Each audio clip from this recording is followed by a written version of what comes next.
amazing. Colonel Halvorsen, after all these years, how do you feel when you fly in this C-54? Well, I tell you, I'm ever grateful. He's not only the chief pilot, he's the founder. He took this airplane from a garbage heap, or just sitting there, and put the spirit into it. And the mission here is the Spirit of Freedom, so aptly titled. It's an educational tool. And the kids that come through here, what I'm grateful for, it reminds me of what those kids meant to me about freedom, about being free. Freedom was more important than enough to eat. And that's what he's done. He's got this so that the kids that come through maybe get a glimmer of how lucky they are and what happens in emergency. And that's what I'm so thrilled. And when I hear those engines, a special sound, look and see those props and smell that backfire from one start, it brings back memory just like I was here, back in 1948 and 49. So I'm grateful to him. How many missions did you fly? I flew 126 missions. Typically, how many hours would a mission be? Well, it's about an hour and 55 minutes from Frankfurt, Rhein-Main, that base, one way in. And then you got ground time on both ends, switching airplanes. When I first got there early in the lift, we threw 3 round trips a day because we were very short of food in Berlin. So we'd sleep about 6 hours, and the rest was flying. 3 round trips would take about 16 hours. But later on, got more airplanes, dropped back to two round trips a day. Well, Colonel Halvorsen, it's an honor that you came to Marion, Indiana. We know you live in Utah now, and I'm sure you could get in the left seat of this airplane and still fly it today. Well, Tim lets me fly it. That's wonderful. And so that's great. I got a current physical and a license, but I'm grateful to be in Marion, and the people here are lucky to have this airplane here as an educational tool. Sometimes you get airplanes in, and they just walk through them and say, wow, that looks funny. The Bombay looks pretty good. But this is a unique airplane for a unique mission by a unique guy that keeps it flying and looking like this. Tim Chopp. That's right, Tim. We thank you for saving this airplane, and what a wonderful thing you're doing, exhibiting this airplane and bringing Colonel Halvorsen to Marion, Indiana. We just can't thank you both enough. But Ray, I want to say I had a lot of help with this as well. We have some great volunteers and people that are dedicated and stick with this, and this is no easy task, as you well know. Yeah. So once again, it's a pleasure. And yes, this man, he flies very well.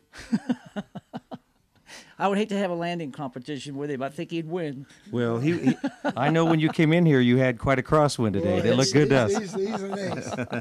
Tim, when you go out and fly this airplane, it takes quite a few people. Tell us about the volunteers that help you along as you fly this airplane around the country.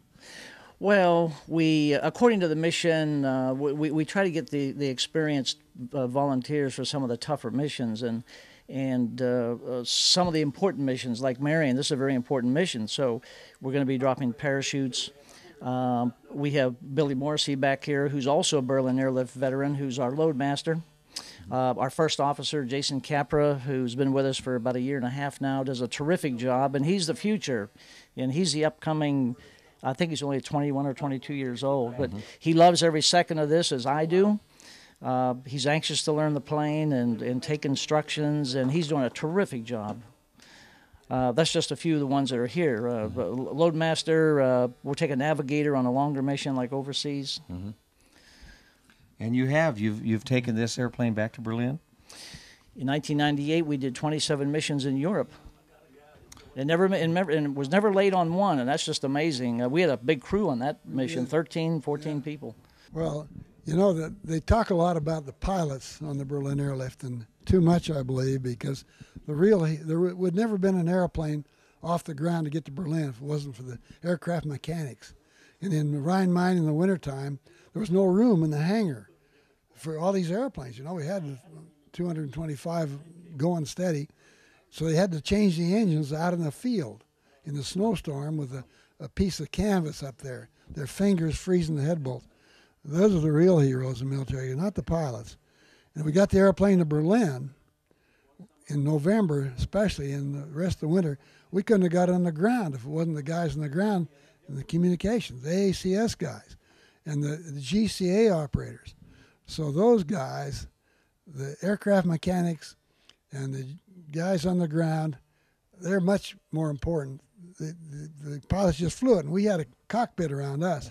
The mechanics were out there freezing their hands, those head bolts, and we got in the cockpit and just flew the darn thing. But you were flying around the clock in all kinds of weather. I'm sure that you made a lot of approaches to Berlin. And they were out there at night with flashlights trying to figure out what happened to Magneto. And that's a tougher job than landing because you got GCA guys on the ground. So the pilots were in it. Tunner was the military hero. The overall mass of people, or the heroes, were the Berliners. They slept in bombed-out buildings with very little heat, no lights except two hours in the middle of the night, and they said, we'll never give in. The Soviets offered them food rations. Just sign up with us. And only 4% of the city capitulated to that request. We want freedom, and that's the name of this airplane. What an incredible humanitarian effort that's even relevant today in today's world. Oh, yeah. It set the standard for airlift. Yeah. It did. It really did. Good to be at Marion. Thank you.